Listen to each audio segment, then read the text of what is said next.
Finally, the pieces are beginning to come together. 536 AD, as you hopefully know by now, was an irreversible threshold, carrying his story into the arms of the 1,000-year reign, as it appears to be the year of the fire reset. With a year as epic as that one, you figure a sequel would be in the works. His story offers us one. Would you be surprised to learn that it involves Camelot, and that 537 serves as its bookend? Look, whether or not Arthur's story is fictional, and therefore allegorical for something else, or ultimately deemed historical, the rise and fall of Camelot has long been a splinter in my mind. Questions still surround the Arthurian mysteries, though I'm more inclined to think that later romances were based on historical reality, from a certain point of view, especially now that the puzzle is more fully formed. A year or two ago, I might have suggested the rise and fall of Camelot was a less than perfect metaphor for the quote-unquote Dark Ages, aka the Millennial Kingdom of Mashiach. Its blend of magic and paganism within the arms of Christianity lends to the imperfect side of the equation. That proposition still may be the case. I couldn't really say. But then it was while researching the volcanic winter of 536, the last video I put out, that I panned this little golden nugget of information. 537, the action of Camlan, in which Arthur and Mordred fell, and there was a plague in Britain and Ireland. The Annals of Cambrai. That's a reference to the final duel to the death between Arthur and Mordred, in case you were wondering. The End of Camelot.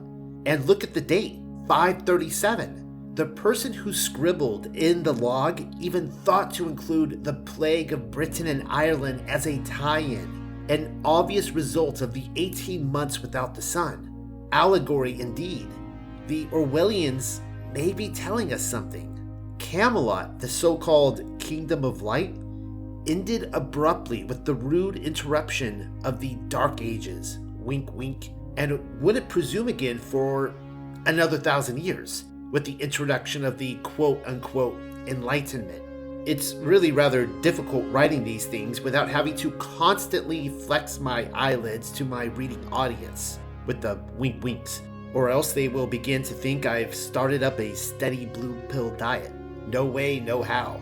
The Battle of Camlan was Arthur's legendary final battle, in which he either died fighting Mordred, who also perished, or was taken to Avalon immediately afterwards to await his return, which would involve the final restoration of Britain. Mordred was the son of King Arthur and Morgause, the Queen of Orkney. But then Morgause also shared Arthur's same mother, Igraine, through her first husband, Gorlois, making Arthur and Morgause a pair of half-sibling lovers. This means that in addition to being Arthur's son, Mordred was also his nephew. Yeah, there's a lot of kinky ancestral stuff going on in the Arthurian mysteries.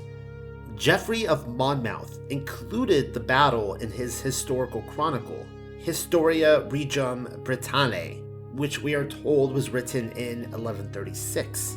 To sum it up, Arthur went to France to wage war against the Roman leader Lucius Tiberius, leaving his nephew Mordred in charge of Camelot.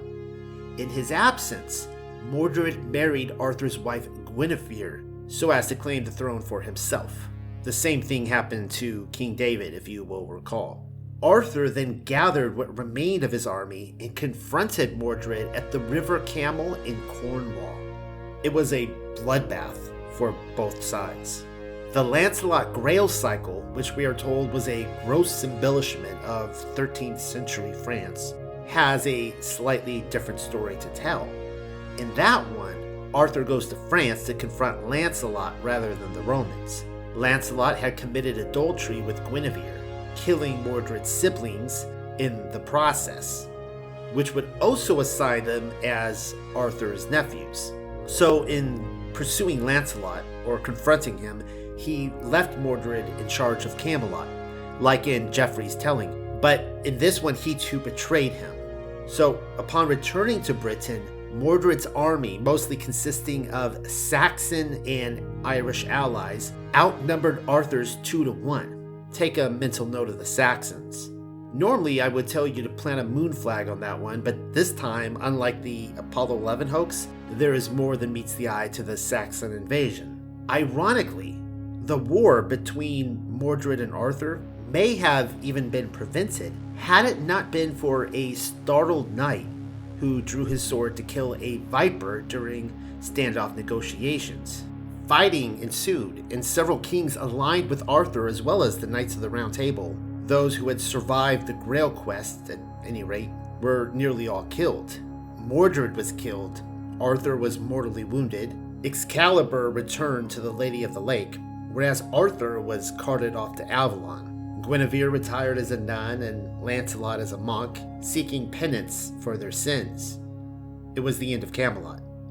The age of the Saxons had begun. Do you remember what I told you regarding the Saxon invasion in a past paper? It can be found in The Lost Tribes of Tartaria, and there you'll have to find the section where I talk about the people of the covenants and the Stone of Scone, to reference what I'm prepared to talk about. If you haven't read the paper or heard the presentation, then no worries. Follow along. I have often heard that the Saxons were invaders and not the true people of Britain. But at the end of the day, it's all in how you think about it. Britain, after all, is a Hebrew word. Yes, you heard me right. I nearly choked on my tea and puff pastry when reading the very thing originally. Come to learn, the Celtic language very likely developed out of the ancient Hebrew language as well. The Celts being descended from Yasharel and all, as were the Scots, as were the people of Denmark, as well as the Saxons. It means covenant, in case you were wondering. The word Brit or berith carries with it the sense of cutting. You will recall how Abraham personally observed Yahuwah passing between the severed halves of an animal in Bereshith 15:17 when a covenant was cut with him. To add to that, the word for people in Hebrew is Am, and so the term covenant people in Hebrew would be Britam, which is rather close to Britain, don't you think? Even the word Ish in Hebrew means man. British, therefore, directs us to the covenant man, or perhaps the covenant men. They are coming, you know. I am reminded of it often around these parts, come every July. The British are coming. You may be wondering how that connects us with Yasharel. Well, simple. They too are the people of the covenant. It says so right here.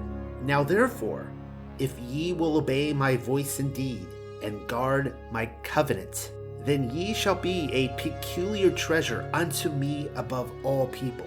For all the earth is mine, and ye shall be unto me a kingdom of priests, and a holy nation. These are the words which ye shall speak unto the children of Yasharel.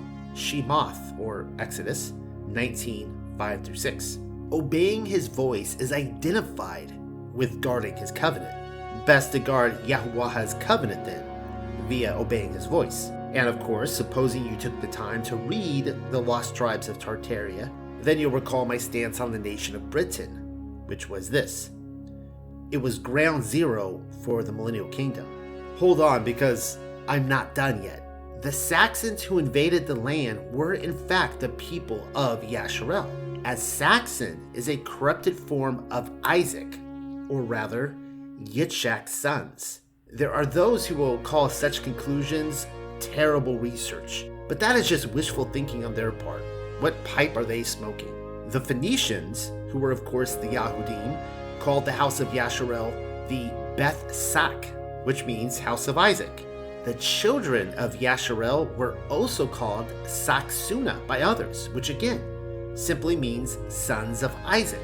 And so, perhaps now you can see what was really going on in 537. Camelot fell, but only in the wake of the Saxons' arrival.